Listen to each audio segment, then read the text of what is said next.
고쳐. 또 매번 나오는 뭐 성리학의 이, 기 뭐 이런 건데 여기는 핵심 키워드가 뭐냐면 지각이야, 지각. 우리가 뭘 인지하고 깨닫고 알고 하는 지각에 관한 얘기인데, 자 봅시다. 성리학에서 이는 모든 사물의 존재 및 생성에 관련된 법칙과 원리, 그리고 원리가 바로 이거야. 리 가리키는 것이자 모든 사물이 마땅히 지켜야 할 기준이며, 기준. 성은 각각의 객체대에 들어있는 이로 보고, 자 봐봐, 이에서 각각의 객체대에 깃들어 있는 이가 바로 성이라고 얘기한 거야. 우리가 보통 얘기하는 본성을 말하는 거지. 위에 건 이치를 말하는 거고 여기는 본성을 말하는 거야. 여기 나왔네.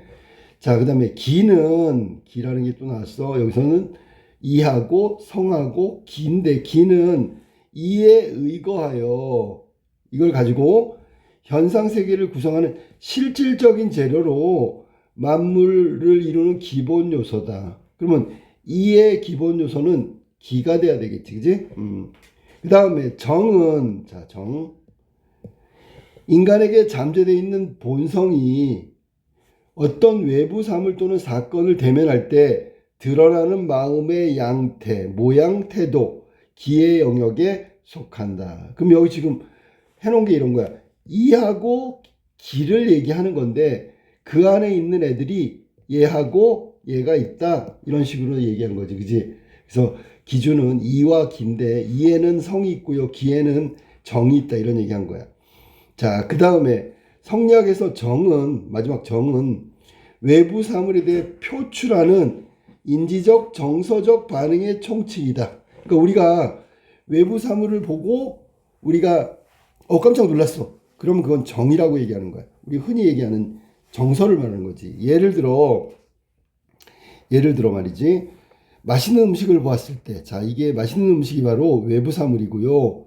그 다음에 외부 사물에 대해서 정서 표출하는 들 뭐냐면 먹고 싶다는 욕구, 욕망이 바로 정이다. 감정. 그러니까 본질적으로 보면 제일 낮은 단계지, 그지? 책을 읽으며 그 내용을 생각하는 것 역시 정이다. 책을 읽는 것, 이게 바로 외부 사물에 대한 것이고, 정은 바로 표출이다. 생각, 표출. 그래서 생각이 표출이고 욕구가 표출이야. 이걸 정이라고 부르는 거야. 형체가 없는 이가 기를 매개로 현상세계에 드러나는 것처럼, 그러니까 이게 큰 원리고 그 안에 있는 것이 기란 말이야. 알았니? 그러니까 사실은 크기로 본다면 기보다는 이가 더 본질적이고 근본이고 더 추상적인 거야. 성 역시 아까 나왔던 본성, 정을 매개로 하여 현상에서 드러난다. 자, 본성도 드러나는 거고요. 감정이 본성으로 드러난다.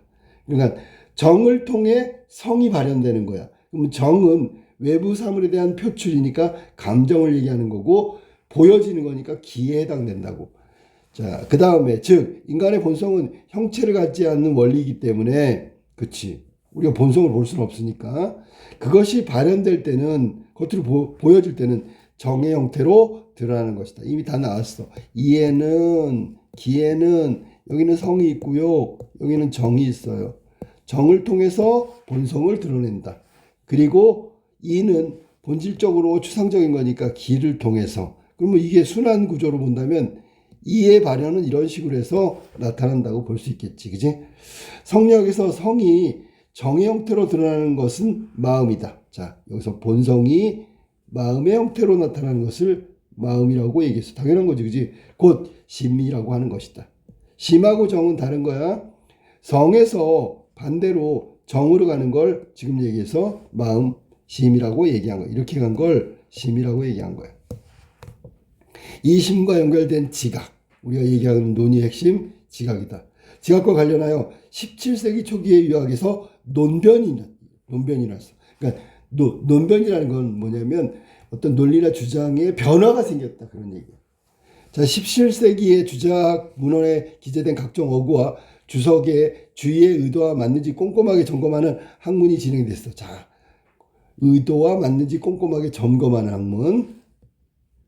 원나라 유학 사상기에 영향을 미쳤던 중국의 호병문이 있는데, 주의의 지각은 그것에 대해서 분명하게 규정하지 않았음을 지적했고 지각을 지가 발현한 기 중에 하나로 규정하여 주석했다. 누가? 호명문이. 그는 지각의 근원을 지라 그랬어.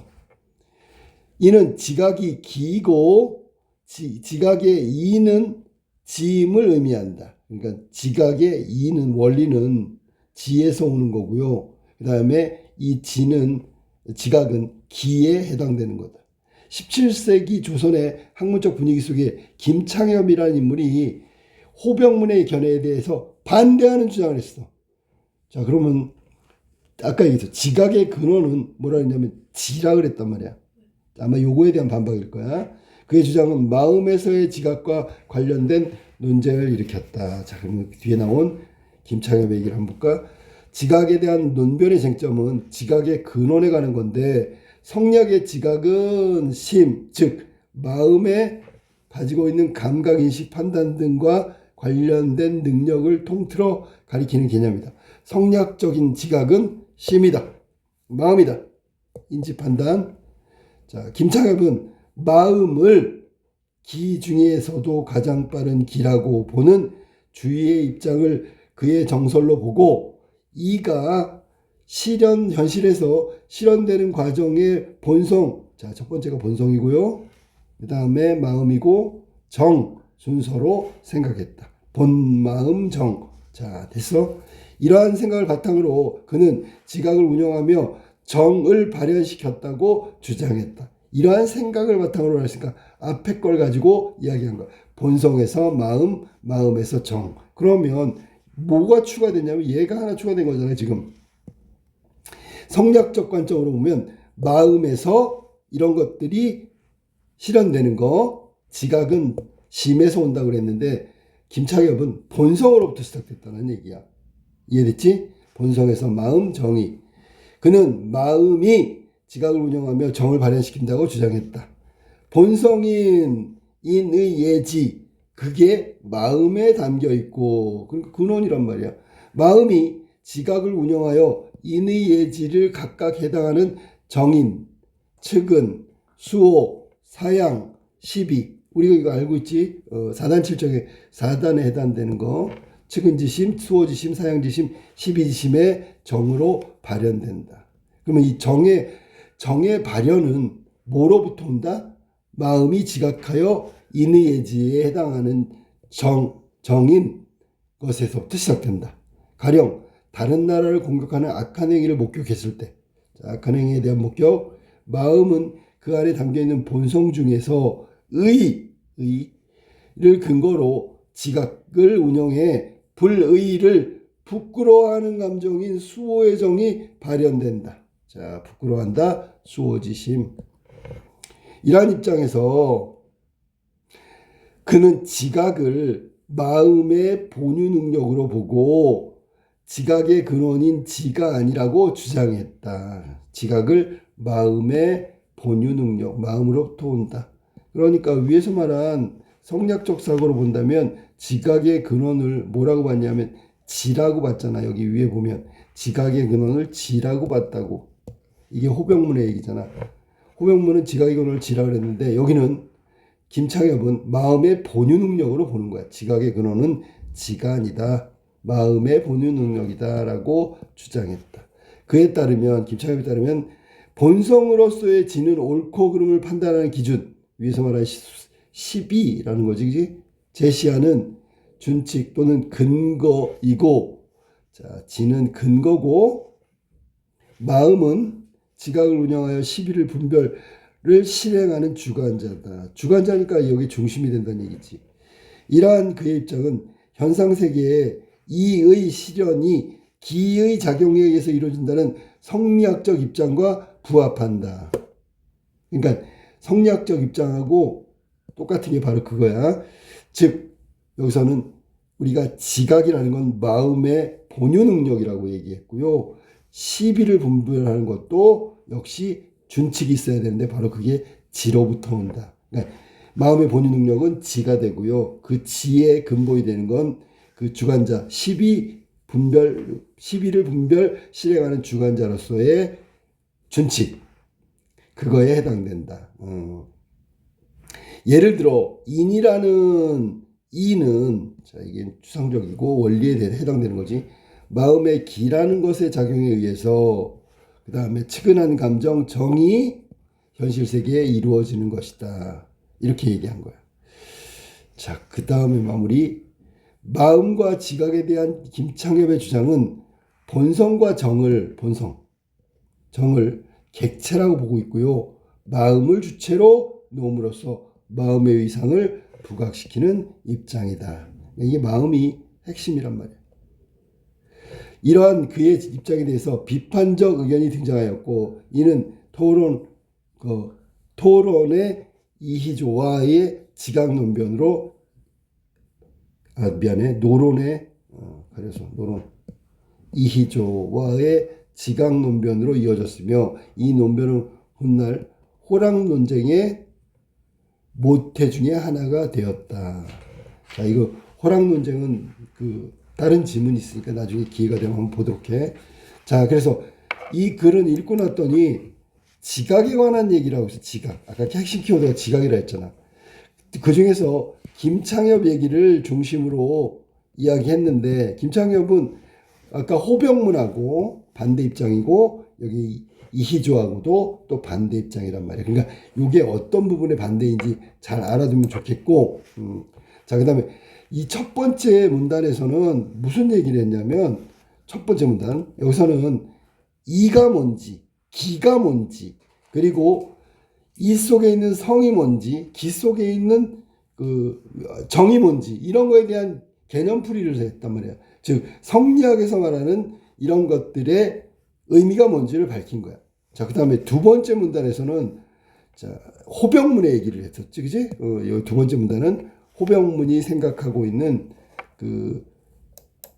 지각, 그런데 그거에 대해서 반대하는 김창엽의 얘기를 한 거예요. 그 다음에 나온 게 뭐냐면 김창엽이 호병문을 반대했고 지각의 근원에 대해서 설명한 게 세 번째 문단. 그리고 마무리를 어떻게 했냐면 지각에 관한 김창엽의 어떤 이론이 나중에 노론의 이의조하고 논쟁이 붙었고 훗날 호랑 논쟁의 기점이 되었다라는 얘기를 하고 있는 거예요. 알겠지? 본문 한번 볼까? 윗글을 읽은 독자가 보일 수 있는 반응으로 가장 적절한 거 1번 이기 본성 정의 개념이 설명돼요. 이거 첫 번째 문단 맞았네? 세 번째 문단을 김창엽이 줬고 오케이. 자, 정답은 1번이죠. 그죠? 내가 지금 금방 설명했던 거야. 문단별로 내가 설명했던 거 딱 맞지? 첫 번째는 이하고 기를 얘기했고 그 안에 있는 성과 정을 얘기했다. 그리고 나서 세 번째 문단 와가지고는 김창엽이 얘기하는 거에 대한 기본적인 개념이 되어버렸어. 그러니까 세 번째 문단을 잘 이해하려면 첫 번째 문단에 나온 개념을 잘 이해해야 된다. 그러니까 이 정답 1번이란 말이야. 그 다음에 2번. 성과 정에 대한 주의 주장과 관련하여 현대 성리학자 안 나왔죠. 그 다음에 3번. 이 문단에 17세기 초에 벌어진 경전 해석에 대한 논쟁에 대한 여러 사례 아니고요. 호병문 하나 나왔는데 무슨 여러 사례야. 그 다음에 나온 게 4번. 세 번째 문단, 지각에 대한 호병문의 입장이 아니고 김창엽의 입장을 얘기한 거죠. 그 다음에 호병문하고 반대되는 얘기를 한 거야. 알았어? 두 번째 문단이 호병문이고 세 번째 문단은 김창엽이란 말이야. 그 다음에 5번, 네 번째 문단은 김창엽 주장 이후에 전개된 호랑 논쟁의 시점이 됐지 호랑 논쟁이 뭔지에 대한 소개는 없다. 정답은 1번이 정답이다. 자, 그 다음에 보기의 내용에 대해서 김창엽이 할 수 있는 말 별표해봐. 그러니까 앞에 걸 제대로 이해한 사람이라면 이런 문제가 추론 문제지, 그치? 보기의 내용에 대해서 김창엽. 자, 봐. 이조하고 김창엽은 논쟁이 벌어졌죠. 지각이 관한 거. 지각이고 정이래. 그는 추위를 알고 배고픔을 느끼는 것은 감각인식 발현 때문에 이들을 정으로 봐야 된대. 그러니까 감각과 인식도 정으로 봐야 된대. 이는 지각이면 정이고 정이면 모두 지각이라는 입장을 나타낸 거야. 그러니까 이 얘기는 이퀄이 돼야 된다는 얘기잖아. 정이나 지각이나 정이나. 결국 이조에게 지각은 정과 구별되는 마음의 고유의 영역으로서의 지각이 아니라, 그럼 여기 지각은 정과 구별되는 마음의 고유의 영역. 이게 김창엽이란 말이야. 김창엽의 지각론이란 말이야. 그것이 아니라 그랬으니까 이의조는 반대가 되겠지. 그의 주장은 마음의 주체 능력을 인정하지 않고 있다라고 얘기했어. 자, 지각론에서 자, 1번부터 한번 볼까? 지각을 정으로 보지 않아야 지를 기로, 자, 여러 가지 개념이 나오니까 헷갈리지 마. 지를 기로, 마음을 이로 이해할 수 있게 된다. 원래 여기서 김창엽은 마음을 기로 봤단 말이야. 위에 본문에 나와 마음은 기다 이렇게 얘기했기 때문에 마음을 이로 이해할 수 있다. 이건 이 말이 틀렸지. 이 부분이 틀렸어. 마음은 기로 이해한다. 이게 세 번째 문단에 나올 거야. 그다음에 2번. 지각과 정을 동일한 것으로 보지 않아야 지각의 근원이 지임을 할 수 있다. 자, 김창엽은 지각의 근원은 지가 아니라 분명히 얘기해서 지각의 근원은 정이 아니라 그랬지. 마음의 본유는요. 마음이라고 했잖아. 마음. 알았지? 김창엽은 지각과 정을 동일한 것으로 보지 않아야 지각의 근원임을 알 수 있다. 뭐 이렇게 얘기했는데 여기는 지금 마음의 근원, 지각의 근원을 지가 아니라 마음의 본유 능력이라고 했기 때문에 지각의 근원은 기가 돼야 되겠지. 그래서 첫 번째랑 똑같아. 자, 김창엽은 마음의 기가 기본이 돼야 된다는 거야. 근데 여기는 근원이라고 했는데 정이 아니고요. 기라고 얘기해야 되는 거야. 세 번째. 지각과 정을 구별하지 않아야 마음의 지각과 상관없이 이를 발견할 수 있다. 금방 얘기했지만 지각은 마음의 본유 능력이라고 그랬지. 그러면 여기 지금 마음의 지각과 상관없이 이를 발현한다. 그러면 안 되지. 지각은 정과 구별하지 않아야 지각과 상관없으면 안 되지. 지각과 관련이 되어 있는 거야. 알았어? 지각은 마음의 본유 능력으로부터 출발하는 거기 때문에. 그 다음에 4번. 지각과 정의 구별이 있어야 지각과 본성이 모두 주체로서의 위상을 가질 수 있다. 자, 여기 김창엽의 주장은 뭐냐면 본성, 정, 얘는 주체가 아니라 객체에 해당된다고 얘기했어. 그래서 지금 정답은 5번이야. 지각이 마음에 존재해야 지각이 있어야지.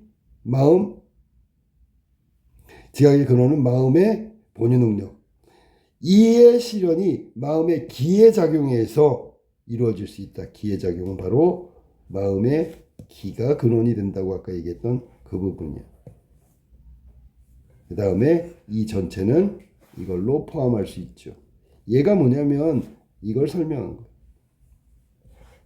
그래서 정답은 5번이다.